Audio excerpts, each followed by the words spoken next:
Most of our clients come to us kind of confused because they don't think they've ever experienced trauma. And I totally relate to this because I didn't think that I had either. But the truth is, that's because we don't understand what trauma actually is.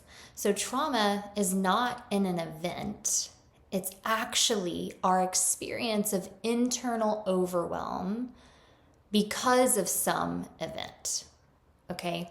And that's why two people can be at the same event. One person can be traumatized and the other person is not. It's because it's what happens inside of us when we experience so much overwhelm that we can't cope, process, defend, or protect ourselves in the moment. Okay. So let's dig into what that actually means. So, one of the best ways to understand this is to understand that there is acute trauma and then there is complex trauma. They're two totally different things. So most people, when they think of trauma, they think of acute trauma or shock trauma. So these are one-time events. There's a beginning, a middle, and an end of the event, okay? And so let's start with that principle, and then we'll get into what it means to have complex trauma instead, okay?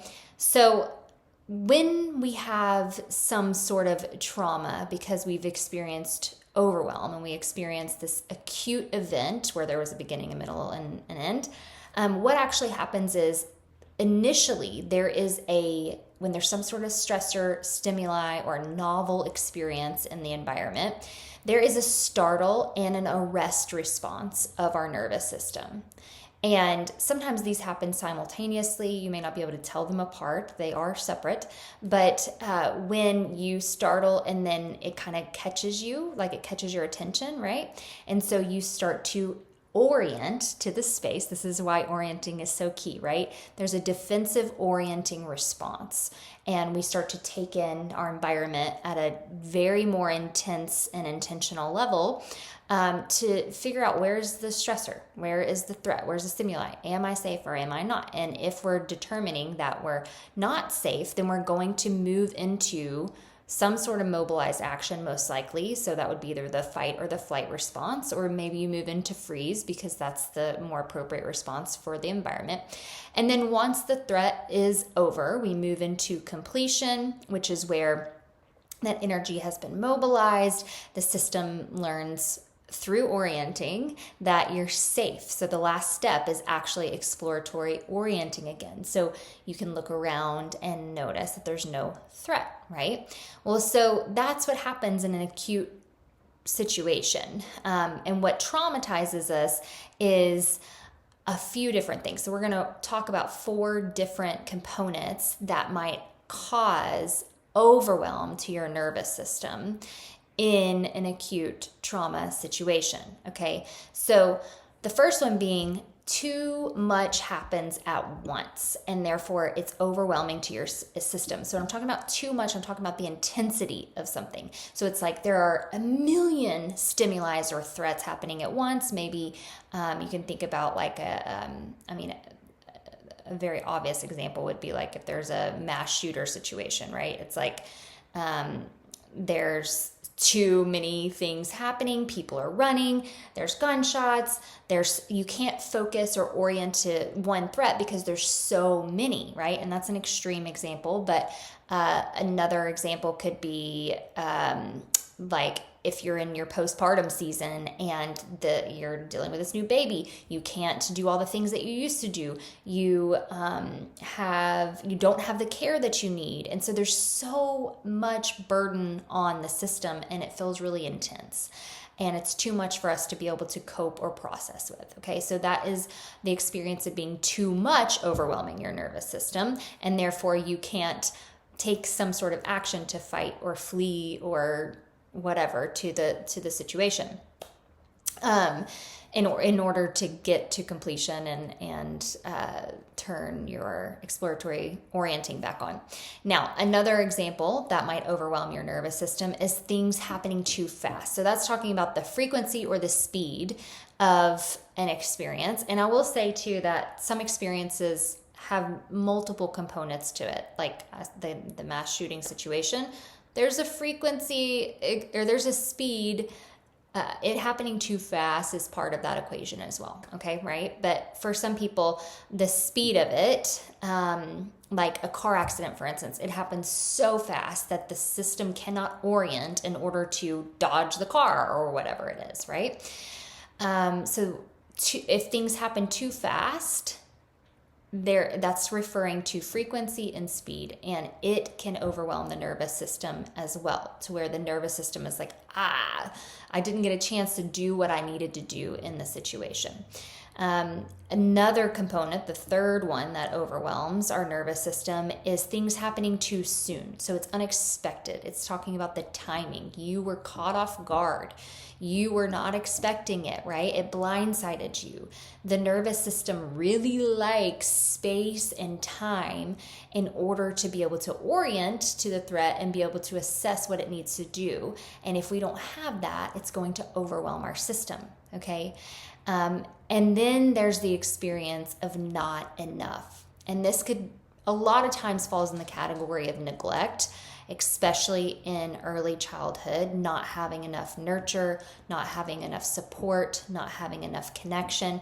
And that does a lot of things to our physiology, especially as children, small children, because we know we can only communicate through crying. We know that we're dependent on a caregiver to meet our needs. And whenever we're crying and we're not having our need met, our caregiver is for what it seems like to us, ignoring our bids for connection, or maybe they're too busy or they're distracted or whatever it is. And if that's a recurring, prolonged thing, then our system starts to panic internally because we assume we're not going to be able to get our needs met.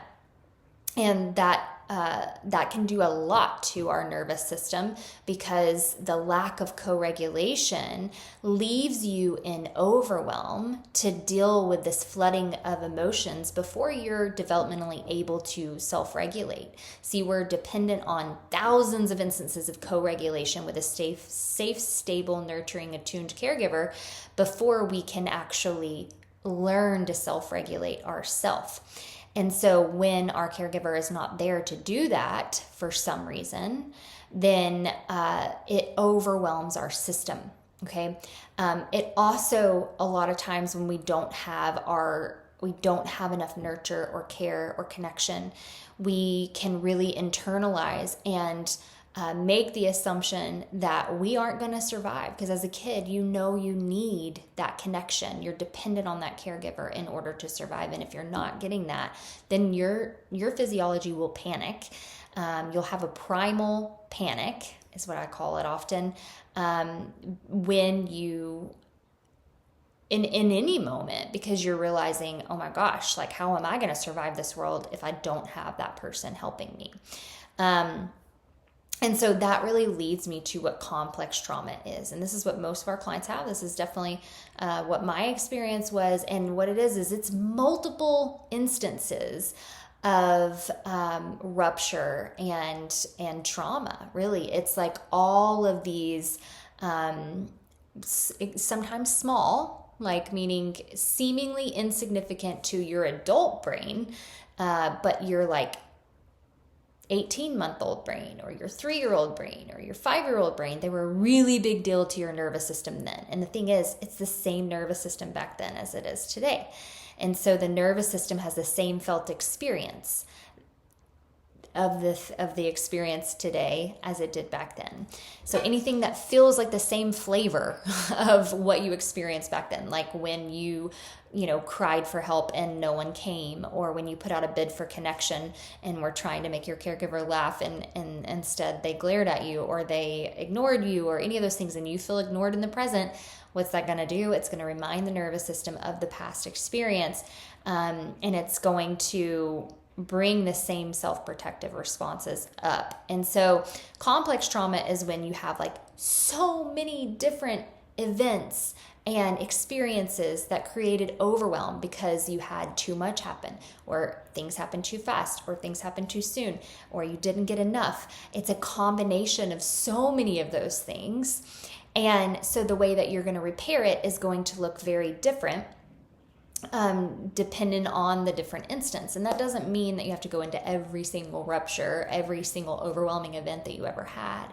But it means you do have to validate the fact that you had trauma and that your nervous system is still trying to cope with what you didn't get back then or what was missing back then. And so that's the work that we do. You can heal with us. So you're in the right place. You're in good hands. With that, we're going to move into our tool for today. And since this is a big topic, and because we touched on some developmental and complex trauma things, let's meet ourselves with a containment exercise. So one of my favorites is just a self-hug. So you're going to take your right hand, put it under your left armpit, and take your left hand and put it on your right arm.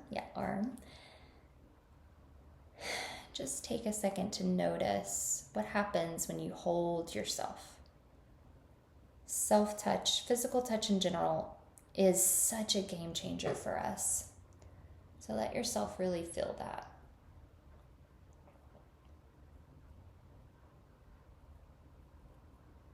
Notice what happens.